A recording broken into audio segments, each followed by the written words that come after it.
సర్పంచ్నైనా దగ్గర పెట్టుకుని ఎడమ చేత పట్టుకోండి. అని నేను శాసనం ద్వారా ఏర్పాటు చేయబడిన భారత రాజ్యాంగం పట్ల నిజమైన నమ్మకం మరియు విధేయత కలిగి ఉండి నేను స్వీకరించబోతున్న విధిని నమ్మకంగా నిర్వహించదనని భగవంతుని పేర సత్యనిష్టతో ప్రమాణం చేయించున్నాను.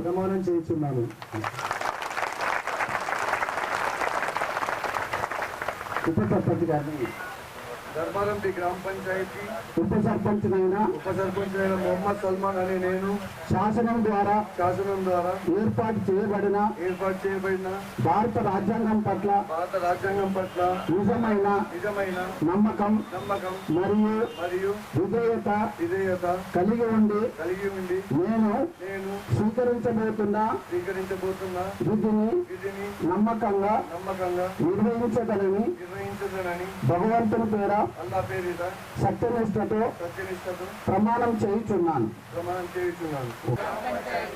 వార్డు సభ్యునైన ఎత్తుకొండ వెంకటేశ్వర్లు అను నేను శాసనం ద్వారా ఏర్పాటు చేయబడిన భారత రాజ్యాంగం పట్ల నిజమైన నమ్మకం మరియు విధేయత కలిగి ఉండి నేను స్వీకరించబోతున్న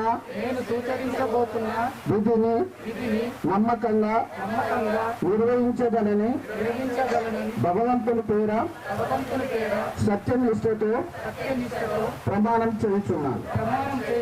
ధర్మారం గ్రామాన్ని గెలిపించడానికి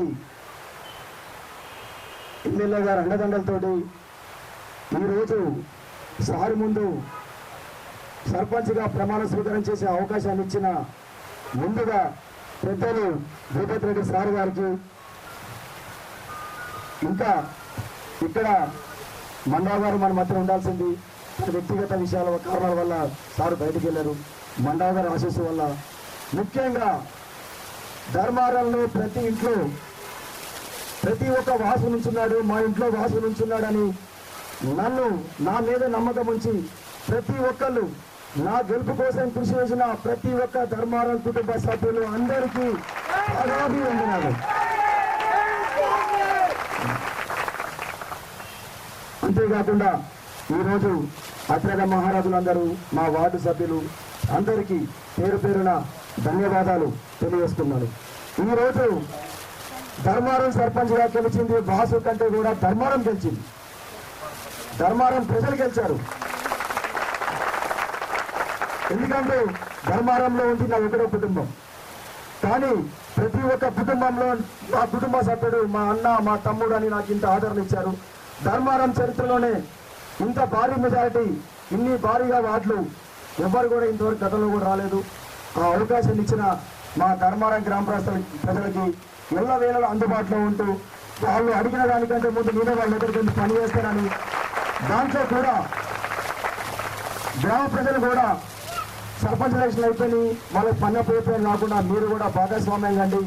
పెద్దలు, యువకులు అందరూ కూడా గ్రామ పరిపాలన మీరు కూడా పాలు పంచుకోండి. రాజకీయాలను పక్కన పెడదాం. సర్పంచ్ ఎలక్షన్ అయిపోయినాయి. ప్రతి ఒక్క పెద్ద మనిషి ఎవరైనా కానీ వాళ్ళ మాట నేను ఉంటాను, నేను అందరి వాటిలో పనిచేస్తాను, అందరితో కలిసి ఉంటాను, ఏదన్నా మనస్పర్ధలు ఉంటే కూడా పక్కన పెట్టండి.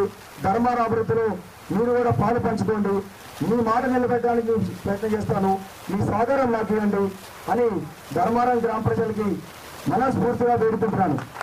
సార్, మీరు నాకు ఇచ్చిన బలం వల్ల ధర్మారంలో వాసును మాట తీసుకో, నీ మాట నా మాట అని మీరు మాట ఇచ్చారు సార్. ఆ మాటతో జనాల్లో నాకు మంచి స్పందన వచ్చింది సార్.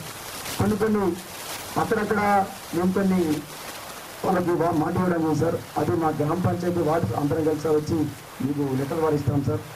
కానీ సార్, ఒకటి ధర్మారం గ్రామ పంచాయతీ, ధర్మారం ప్రజలు రోజు ఎమ్మెల్యే గారుగా నీకు భారీ మెజార్టీ ఇచ్చారు. తర్వాత ఎంపీ ఎలక్షన్ లో కూడా మీకు భారీ మెజార్టీ ఇచ్చారు. ఈ రోజు మీ శిష్యుడిగా మీ బంతుగా నన్ను ఇంత ఆదరించి 1099 ఓట్ల మెజార్టీ ఇచ్చారు సార్. మీరు నాకు అండగా నిలవండి సార్. రాబోయే ఎలక్షన్ లో కూడా అందరినీ ఏదైనా తీసుకోవచ్చు. ఇంకా కూడా మనం ప్రజలకు సేవ చేయడానికి మీకు ఇచ్చిన అవకాశాలు సార్. నేను ఎప్పుడు కూడా మీ మాట తీయకుండా ఉంటాను సార్. నన్ను ధర్మారాన్ని మీ సొంత వీళ్ళు చూడండి సార్. ధర్మారం మీ సొంత మనిషి లెక్క చూడండి సార్. ఏమున్నాయి కానీ సార్ మాకు ఎక్కువ నిధులిచ్చి ధర్మారం డెవలప్మెంట్ లో మెయిన్ రోడ్ దగ్గర ఉంది సార్. నిజామాబాద్ కాన్స్టిట్యూన్సీ నిజామాబాద్ రోడ్కి మనం మెయిన్ రోడ్ ఉంది సార్. డెవలప్మెంట్ లో వీలైన నిధులు.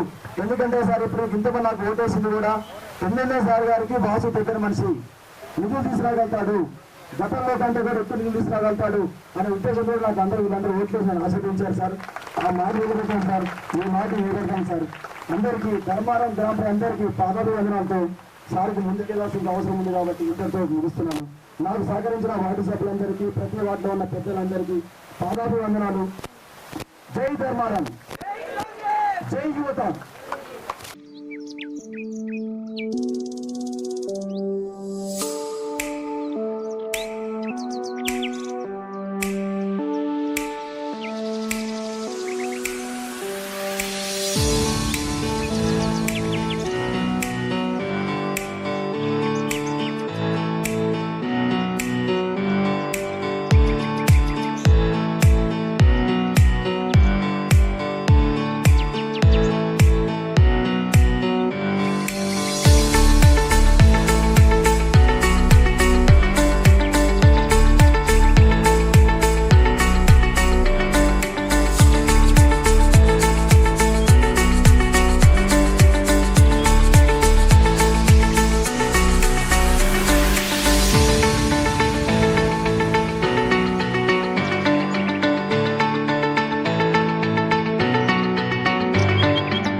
ఆధ్వర్యంలో తెలంగాణలో కాంగ్రెస్ పార్టీ అధికారంలోకి వచ్చిన తర్వాత 2 సంవత్సరాల తర్వాత స్థానిక సంస్థల ఎన్నికలు నిర్వహించుకోవడం జరిగింది.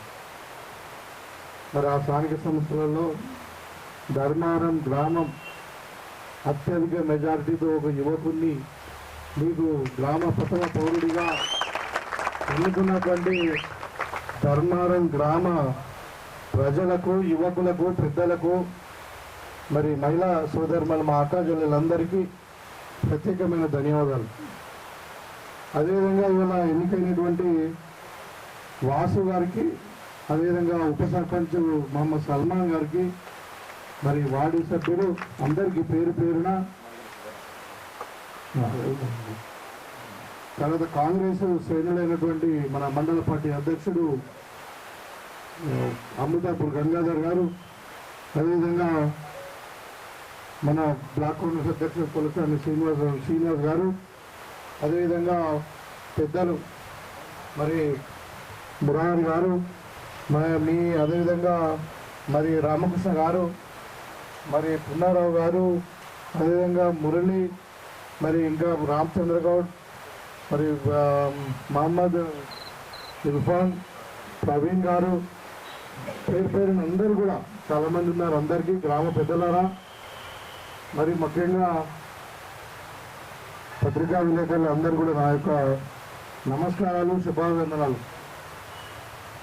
ధర్మారం గ్రామం అంటే మరి రాజకీయ చైతన్యానికి, మరి వ్యవసాయానికి, మరి విద్యావంతులకు పెట్టినటువంటి పేరు ఇది. ఈ గ్రామం జనరల్గా ఒక ఆనవాయితీ ఉండింది. ఈ గ్రామం ఎక్కడ సైడ్ ఓట్లేస్తే ఆ సైడు ఎమ్మెల్యే గెలుస్తుందని. మరి ఆ రోజు మరి 2023లో నేను ఎమ్మెల్యేగా నిలబడ్డప్పుడు నాకు భారీ మెజారిటీ ఇవ్వడం జరిగింది. ఇవాళ ఈ గ్రామంలో రాజకీయ చైతన్యానికి పెట్టింది పేరు. మీరు చూస్తూ ఉన్నారు, 2 సంవత్సరాలు ఆ రోజు చెప్పడం జరిగింది, నాకు ఒక అవకాశం ఇవ్వండి, తప్పకుండా ఈ గ్రామాన్ని అన్ని విధాలుగా అభివృద్ధి చేస్తాను, ఇక్కడ అన్నీ కూడా సక్రమంగా ఉంటాయని చెప్పి. అదే దాంట్లో మీరు 2 సంవత్సరాల్లో మీరు నాకు తెలిసి తప్పకుండా మార్పు జరిగింది. ఇక యావత్ తెలంగాణలో అన్ని గ్రామాలలో ప్రజాస్వామ్యం వెలువలుస్తూ ఉంది.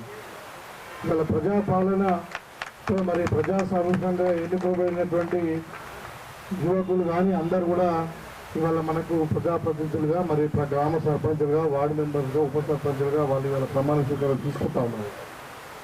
ముఖ్యంగా ధర్మారం గ్రామం మటుకు అంటే గతంలో ఉండేవని కాదు, కానీ 10 సంవత్సరాలలో ఎప్పుడు చూసినా ఏదో ఒక గొడవ, ఏదో ఒక పంచాయతీ, ఏదో ఒక గ్రూపులు లొల్లి రోజు పోలీస్ స్టేషన్లో కనబడేవాళ్ళు. ఇవాళ 2 సంవత్సరాల నుండి నాకు తెలిసి ధర్మారంలో పంచాయతీలు లేవు, ధర్మారంలో కొట్లాటలు లేవు, గ్రూపులు లేవు. ఇవాళ అందరూ కూడా ఒక తాటి మీదకి వచ్చి మరి ఒక యువకుని, మంచి వ్యక్తిని, మరి నిజంగా కూడా అంటే మీకు అందరు కూడా చేతులెత్తి నమస్కారం చేయాలి. ఒక యువకుని, చదువుకునే వ్యక్తిని, మరి అత్యధిక 1179 ఓట్ల మెజార్టీ అంటే అదొక చరిత్ర. అది గతంలో ధర్మారంలో ఇంత మెజార్టీ ఎవరికి రాలే. నాకు తెలిసి వాసే యువకుడు కావచ్చు, ఇంతకంటే యువకుడు కూడా ఎవరు ఇంకా కాలేదు. మరి 12 మంది వార్డులలో 10 మంది వార్డు మెంబర్స్, ఇంకా మిగతా వాళ్ళు కూడా 14లో 12 గెలిచిన, ఇంకా మిగతా కూడా కొద్దిగా గెలిచినట్టు, అవి కూడా ఏదో కారణాలు ఉంటాయి చిన్న చిన్నవి. కానీ అంటే పూర్తిగా ఇలా ధర్మారం గ్రామం కాంగ్రెస్ మయమైపోయింది. ఒకప్పుడు టీడీపీకి పెట్టింది కోట. ఇక్కడ మాండవ వెంకటేశ్వరరావు గారు మొత్తం ఈ జిల్లాను శాసించినటువంటి వ్యక్తి ఒక టైంలో. మరి వారి గ్రామంలో ఇవాళ కాంగ్రెస్ పార్టీ, వారి సహకారం కూడా ఉంది, ఆయన కూడా కాంగ్రెస్ పార్టీలో ఉన్నాడు. ఆ పెద్దల ఆశీర్వాదంతో ఇలా మనకు ధర్మారంలో ఇంత పట్టు సాధించామని నేను భావించక తప్పదు. మరి ఇవాళ పోటీ ఉందంటే కాంగ్రెస్కే పోటీ ఉంది. ఇలా మీకు అందరూ కూడా తెలిసి ఇలా వేరే పార్టీలు కనుమరుగైనటువంటి పరిస్థితి. కాబట్టి ఇదే ఒక మంచి ఒక యూనిటీతో, ఇదే ఒక ఏకాభిప్రాయంతో మనం ముందుకు పోదాం. మీరు మంచి యువకుడు, ఉప సర్పంచ్ కూడా సల్మాన్ గారు యువకుడు, అందరు చాలామంది మనకు వార్డు మెంబర్స్ కూడా మంచి చైతన్యం ఉన్న వాళ్ళు, ఒక ప్రజాసేవ చేద్దాం, ఈ గ్రామాన్ని అభివృద్ధి చేద్దామనే ఆలోచనతో వచ్చినటువంటి వాళ్ళందరూ కూడా మీరు మంచి నిర్ణయం తీసుకొని వాళ్ళకి అవకాశం ఇచ్చారు. అయితే ఈ సందర్భంగా ధర్మారం గ్రామాన్ని మీకు తప్పకుండా ఒక మాట ఇస్తాను. ఇంత పూర్తి విశ్వాసంతో కాంగ్రెస్ పార్టీ మీద నా మీద తర్వాత రేవంత్ రెడ్డి గారి మీద ఉంచినటువంటి విశ్వాసాన్ని తప్పకుండా వమ్ము చేయకుండా ఈ గ్రామాన్ని అన్ని రంగాలలో అభివృద్ధి చేస్తామని చెప్పి నేను ఈ సందర్భంగా చెప్తాను. ఎందుకంటే ఇవాళ ఇది ఒక మూలస్తంభం మన డిచ్పల్లి మండలానికి. మరి ఇక్కడ రాజకీయంగా మనం ఎంత బలంగా ఉంటే మండలంలో మనం రాజకీయంగా అంత బలంగా ఉన్నట్టు లెక్క. సో ఇక్కడ సమస్యలు కూడా లేవని కాదు, చాలా మటుకు మీకు అందరు కూడా తెలుసు. గత 2 సంవత్సరాల్లో చాలా సంక్షేమ పథకాలు మనం చేసాం. సన్న బియ్యం అనుకోండి, రేషన్ కార్డులు అనుకోండి, ఇందిరా మిల్లు అనుకోండి, ఇంకా కొన్ని డెవలప్మెంట్ యాక్టివిటీ చేసాం, రైతులకు బోనస్ ఇచ్చాం. సో ఈ విధంగా గ్రామం అన్ని విధాలుగా అభివృద్ధి ఎంత ఉంది. సీసీ రోడ్స్ చేసాం, కొన్ని కమ్యూనిటీ హాల్స్ కట్టాం, సబ్ సెంటర్స్ కట్టాం. ఇట్లా రకరకాలుగా అభివృద్ధి జరుగుతూ ఉంది. చాలా తక్కువ టైం, 2 సంవత్సరాలు అంటే చాలా తక్కువ టైం. మీకు అందరికీ కూడా తెలుసు, గతంలో పరిపాలించినటువంటి టీఆర్ఎస్ వాళ్ళు మరి మొత్తం తెలంగాణ అప్రపాలు చేయడం వల్ల కొంచెం అభివృద్ధి కొంచెం కుంటుపడిన మాట వాస్తవం. అంటే అనుకున్న స్థాయిలో ఇంకెక్కువ అనుకున్నాం మనం, కానీ కొద్దిగా ఆలస్యం అవడం అన్నది అది జరుగుతూ ఉంది. అయితే ఈ సందర్భంగా నేను ముఖ్యంగా మన నియోజకం మటుకు ఇవాళ ఒక సామాజిక న్యాయం, కాంగ్రెస్ పార్టీ యొక్క సిద్ధాంతం ఏంటిది? ఇప్పుడు బాబాసాహెబ్ అంబేద్కర్ గారికి మన పూలమాల వేసాం, అదేవిధంగా బాబు జగజ్జీవన్ గారికి పూలమాల వేసాం, మన తెలుగు జాతి యొక్క ఆత్మగౌరవం మన ఎన్టీ రామారావు గారికి పూలమాల వేసాం, అదేవిధంగా మరి మహాత్మా గాంధీ గారికి జాతిపితకి పూలమాల వేసాం. ఎందుకు? వాళ్ళందరి యొక్క ఆదర్శం ఇది. ఇవాళ మరి బాబాసాహెబ్ అంబేద్కర్ రచించినటువంటి రాజ్యాంగంలో ఏముంది? అందరికీ సమానమైన హక్కులు, అందరికీ సమానమైన అవకాశాలు. ఇది 2 ప్రధాన సిద్ధాంతం. ఇవాళ దాని కొరకు మరి కాంగ్రెస్ పార్టీ కట్టుబడి ఉంది. రాహుల్ గాంధీ గారు దేశమంతా కూడా పాదయాత్ర చేసినప్పుడు అదే చెప్పడం జరిగింది. ఇవాళ కాంగ్రెస్ పార్టీ మరి రిజర్వేషన్స్కు 42% ఇవ్వాలని కృతనిశ్చయంతో. సరే, ఏదో మీకు తెలుసు, సుప్రీంకోర్టులో హైకోర్టులో కేసు ఉంది, తర్వాత పార్లమెంట్లో బిల్లు పాస్ కాలేదు, బీజేపీ వాళ్ళు అడ్డుకుంటా ఉన్నారు. వాళ్ళు రిజర్వేషన్ 42% వద్దంటా ఉన్నారు, 50%కే పరిమితం చేయాలని అంటా ఉన్నారు. కాబట్టి అయినా కానీ మరి మన పార్టీ పరంగా ఇద్దామని చెప్పి నేను ఆ రోజు ప్రెస్ చెప్పడం జరిగింది. ఇక్కడ ప్రెస్ మీట్ పెట్టి మరి ఏదంటే మన కాన్స్టిట్యూన్సీలో దగ్గర 51% బీసీల రిజర్వేషన్ ఇవ్వడం జరిగింది. ఇవాళ రిజల్ట్స్ కూడా అట్లనే ఉన్నాయి. నా దగ్గర ఉండే ఇది అఫీషియల్ డేటా, ఇది పత్రికా విలేకరులు కూడా మీరు గమనించాలి. ఇవాళ మన దగ్గర ఓసీలు మొత్తం మన నియోజకవర్గంలో గ్రామ పంచాయతీలు ఉన్నాయి 170. దాంట్లో 44 గ్రామ పంచాయతీలు టోటల్ ఎక్స్క్లూసివ్గా షెడ్యూల్ ట్రైబ్, అంటే షెడ్యూల్ గ్రామ పంచాయతీ వాళ్ళకి మాత్రమే ఇస్తారు. ఎందుకంటే 100% జనాభా వాళ్ళే ఉంటారు. వాళ్ళు ఇక మిగతా ఈ 126 గ్రామాలలో ఓసీలకు అంటే అదర్ దెన్ రిజర్వ్ కేటగిరీ వాళ్ళకు ఓన్లీ 18 సీట్లు మాత్రమే గెలిచింది, 14%.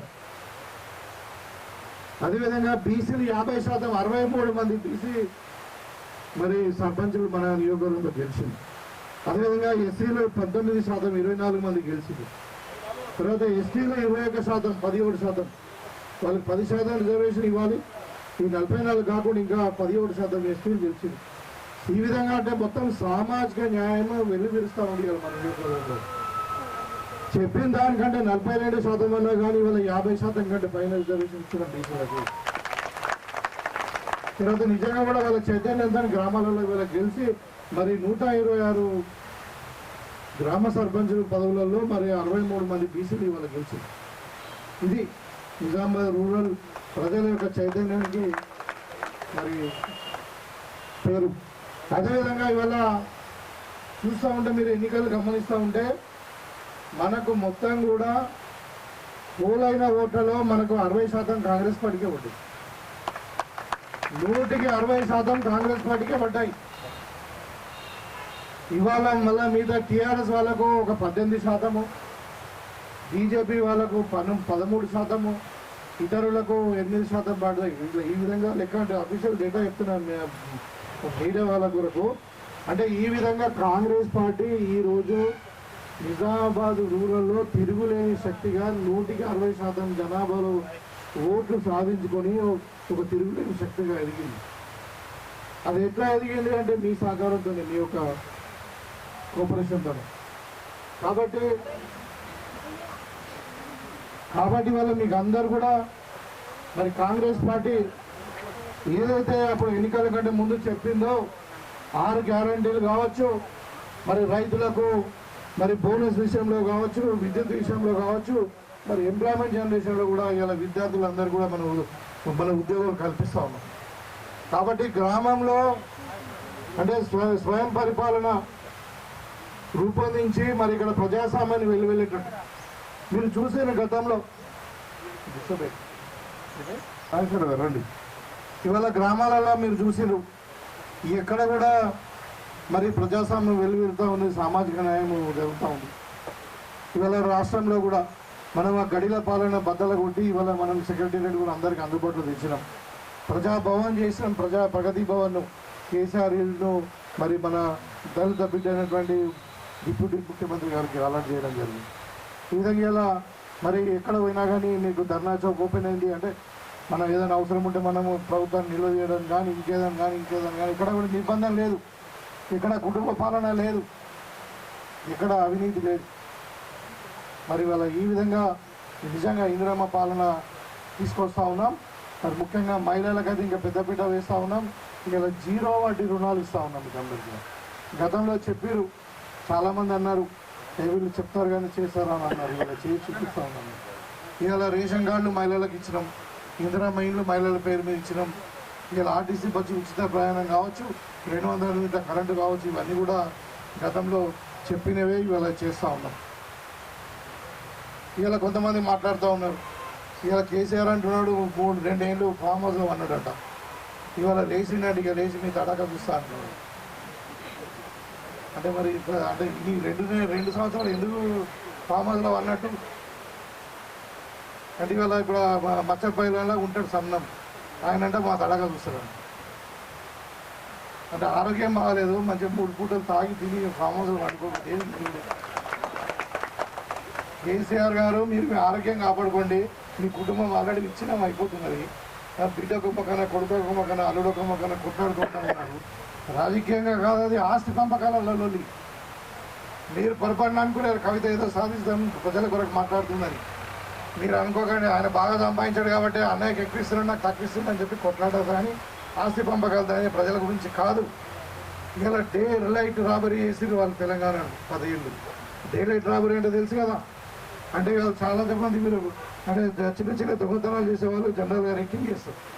రెక్కింగ్ చేసి ఎక్కడెక్కడ తాళాలను చూసి రాత్రి కూడా దొంగతనాలు చేస్తారు. కానీ మీరు ఎట్లా కాదు, డే లైట్ రాబరీ అంటే పగటి దొంగలాగా మొత్తం కుటుంబం తెలంగాణను దోచుకొని ఇలా 9 లక్షల కోట్ల అప్పులు చేసి ఇలా తెలంగాణను అంత సర్వనాశనం చేసి మరి ఇలా రేవంత్ రెడ్డి గారు ముఖ్యమంత్రి అయిన తర్వాత ఇలా మళ్ళీ పునర్నిర్మాణం జరుగుతూ ఉంది.